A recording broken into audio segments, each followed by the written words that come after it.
Hello, welcome back to Fried Chicken Chronicles. I am making chicken soup, chicken vegetable soup, some chicken thighs, go in the oven.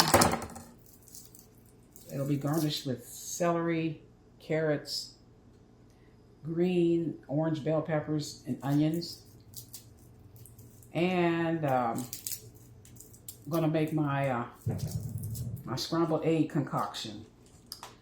Thank you for tuning in to Fried Chicken Chronicles. Oh, this garlic is just, you're supposed to have a dry hand. I didn't dry my hand, so it's peeling is sticking to my hand. It's frustrating. But anyway, you're supposed to have a dry hand when you peel garlic. But anyway, welcome back to Fried Chicken Chronicles. Thank you for tuning in. And I'm just going to let you watch me for a few minutes as I chop up the vegetables. Because what I do, I spend so much time chopping vegetables. You never see me with the main entree. So I'll have to get to the main entree today and show you. But got a lot on my mind.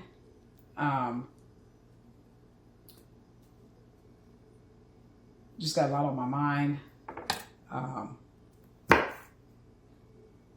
Just, you know, you got to be a truth teller. If people don't like you because you tell them the truth, they don't want to associate with you because you bear the truth, and you just got to deal with it. But it's important that you tell people the truth because, you know, if they die or if you die, something bad should befall them and they didn't know the right way, and you know it, you know the right way, and you can see clearly. Maybe they can't see clearly. Maybe they're under witchcraft.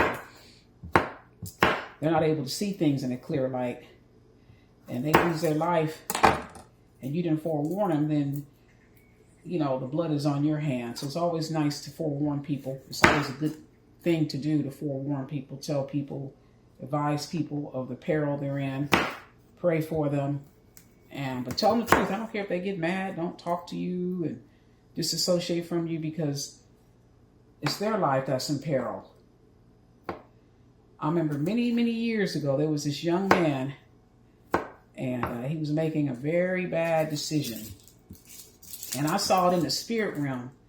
I went to a football game, and I saw him walking with someone, and this person had a dark countenance. And I was like, well, my girlfriend said, uh-oh. And I didn't say anything. I didn't want her to know that it was cause that was alarming. But that ended up being the destruction of his life, literally and figuratively. And from that situation, they end up getting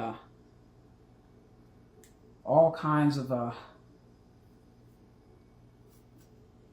bad outcomes as a result. So, and then they end up impacting his future. And his future name in the future was tarnished. His economic potential and prospects were also affected. And it was a bad situation, but I saw it in the spirit realm. And I wrote a letter, because this person doesn't listen. This person's hot-headed.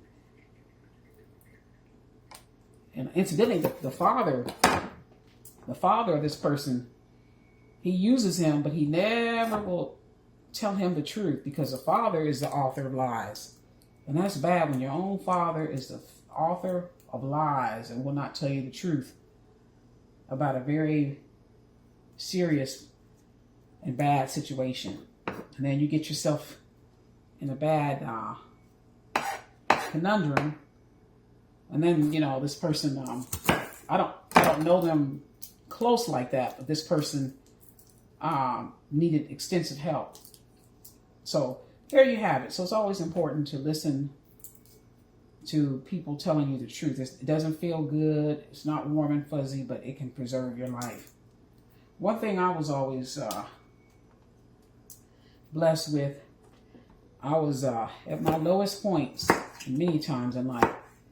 And I had to tell myself the truth, you know, oh my God, you know, I don't have a job. I've got to figure out how to get myself out of this. And people don't want to be associated with you when you need a little help or don't have. You don't have a lot of people that want to be associated with you. And it is that way. And so you got to learn how to, and people are going to learn this. The federal government employees are going to learn this valuable lesson is the federal government breast milk is gone. You no longer have that to suck on. You've got to figure it out. And unfortunately, the private sector is not looking for your type of skill set that you ascertained while working in the public sector. They're not looking for that. They're not looking for people that can take a lot of statistics and information and compile it into a report, that can do spreadsheets and all that. They already have their people in place to do those type of things. The chief financial officer and things like that. And so they're not looking for positions in that capacity. So you're not going to be able to just, if that's what you were doing, that's better than just being a research analyst or compiling statistics into reports and making it easily understood into layman's terms. That's not going to be something that's going to be readily transferable into the public sector. The private sector. So you're going to find yourself having to learn new skills, having to do a startup of some sort. But you're going to have to realize that way of doing business is no longer formidable for you. It's over. And it's going to be hard to transfer those skills over to the private sector. And they say, oh, you'll be okay, you get another job. Where? The government is shrinking. I don't know how much they're going to shrink it. I was thinking 2.4. They shrunk it to 1.2. That's a significant impact. But I haven't read, but I heard even 600,000 workers. So that's 1/8 of the workforce. That's serious. And so everyone's going to be competing and pounding the pavement for the corporate jobs and corporate. If the government is shrinking, then corporate America is going to be tightening its belt. It's not going to be expanding. And so there won't be the jobs out there for those people. And so they're going to have to figure out new means of income stream, new avenues and revenue of income stream. And maybe something along the line of public-private partnerships or something that they can find a niche into, or maybe even creating public-private partnership positions. But it's going to be a new day, definitely. But what I always learned in life is I had to tell myself the truth, no matter what stage I was in life, what I was facing. And I had to pick myself back up, recalibrate, rebrand, rebuild, reboot, all of that. And that's what they're going to have to learn, those invaluable lessons. But it's always important to tell yourself the truth. That way, you're not what it is when you don't tell yourself the truth and you get caught up.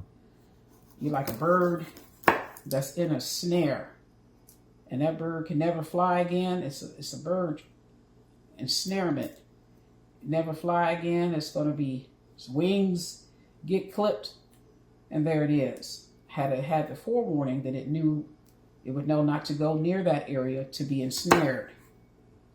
To be ensnared in a net. It would know not to go anywhere near that net had it been forewarned. So you don't want to find yourself in that crosshair. You want to tell yourself the truth. You want to be honest with yourself. And it's the best way.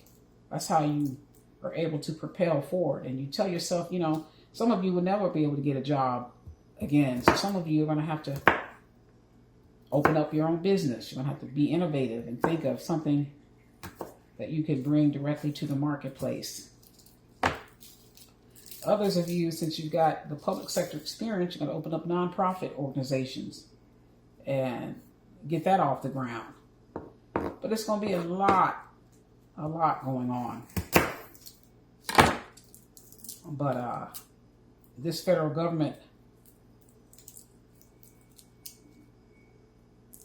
breast milk that's been provided to the federal workers and the federal workforce is coming to an end. And it's going to be just a razor thin federal agency workforce. And so many people are going to be impacted. Massive job losses like we've never seen in the course of human history, especially affecting the DMV because that's their economic engine, that's their lifeblood, that's what keeps this area going. So a lot of job losses. And I expect a lot of real estate is going to go on the market. And a lot of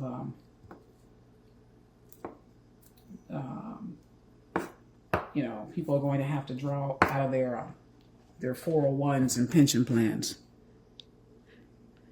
I'll do the garlic. That's the garlic. I'm going to do the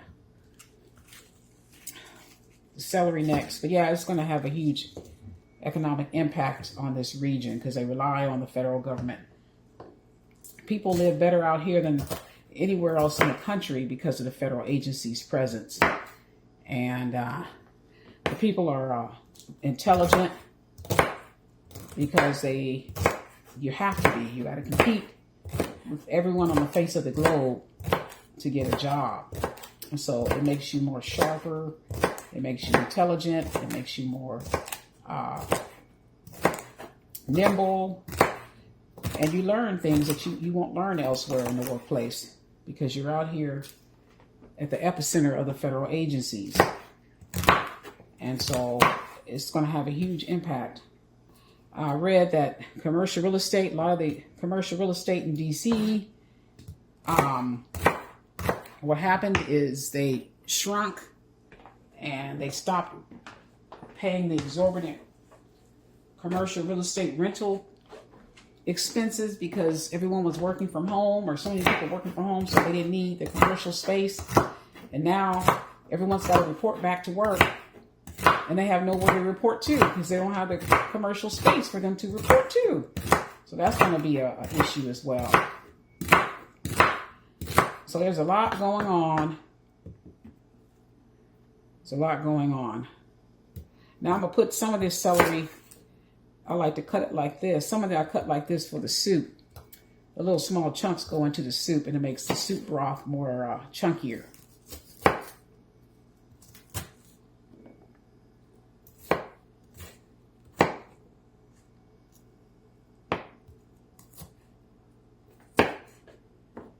Some will go into the chicken thighs that are going in the oven, so I just make it elongated like this. The celery. So yeah, it's going to have a huge economic impact. But people need to tell themselves the truth, start tightening up the belt buckle, restricting your, and all this. I remember one time, I'm just saying, there's this beautiful woman. She worked in a federal agency. Beautiful. And gorgeous. And, they work out. They have a gym. And so they work out. They keep themselves physically fit. They're gorgeous. And she worked in a federal agency. And she came into... now, I have a master's degree. I want you to know I'm educated. Very educated master's degree in public administration. So I can speak on a lot of matters. So she's a beautiful woman. Came into a beauty supply store. And, she had a good federal agency job and so forth. And she came inside there and she wanted, this is before people started wearing those heavy eyelashes. The women, wear those heavy eyelashes. Way before that time. This is before that. And so she would wear eyelashes to enhance her physical beauty. And it was a very nice, subtle pair. You would know they were false eyelashes. They weren't thick. They're very thin and very natural looking. But what happened, they didn't have the pair that she wanted. There's a pair that was similar, but it wasn't the exact pair she wanted. And so someone had to go through boxes and boxes of lashes to get her to look for the pair of eyelashes she wanted. Now, another pair would have been sufficient. I mean, it wasn't that big of a difference. But she wanted that particular brand. You know, and all that kind of crazy nonsense. And they made the retail person go through, the cashier, whatever it is, the associate go through boxes and boxes. At least 10 boxes looking for her particular eyelash that she wanted. This is the entitlement these people have. They think because they have a good federal agency job that they're God. It wasn't that big of a deal, honestly. And, you know, and had to hold up the line for other customers being taken care of, and she's going to get what she wants. And she's going to get exactly what she wants. You know, that Evita Peron syndrome is what I call it. And that's going to come to an end because, honey, nobody will be untouched. Elon Musk will have no untouchables. Everybody's going to be impacted in the federal agencies. And what they're going to have is just a ruling elite, the ones that are exceptional, I think service exempt services or something. I don't know what it's called, but they're like GS level 14 or 15. And those, when you get to that level, you're almost at the executive. I think you're an executive, you're at the executive level of the federal agency. And so he's going to make it like South Africa apartheid. You had a ruling South African elite, and you had all the black people that were the true residents of South Africa, having to serve this ruling class elite. And that's how he's going to do the federal agency. He's going to make the federal agency would be his first area of expertise, but it's going to expand, and it's going to be across the board in society at large. But it's a very much an elite way of thinking. You get rid of all the rats and the bottom feeders, and you just keep the elite to make sure everything runs efficiently. And then he's going to sell his robots to the federal agencies, and they're going to have no choice but to buy his robots, and he's going to be a billionaire. He's going to be a trillionaire by the time he sells his robots to the federal agency. He'll be a trillionaire. But that's about the way it's going to go. And so I would tell people, you got to think you're not going to survive it. I don't care, especially Caucasian women who sleep with the boss, and they've always secured their pole spot, sleeping with the boss and getting all the perks and benefits of the equal employment opportunity laws and so forth. They were the minorities who were given all the privileges and opportunities and benefits from those laws. Well, to the white woman, you're not going to be able to sleep your way out of this. No. He's going to make it so lean, even you'll be out of a job. So this is everyone. Everyone should figure out a plan B, because this government breast milk and government tit is coming to an end.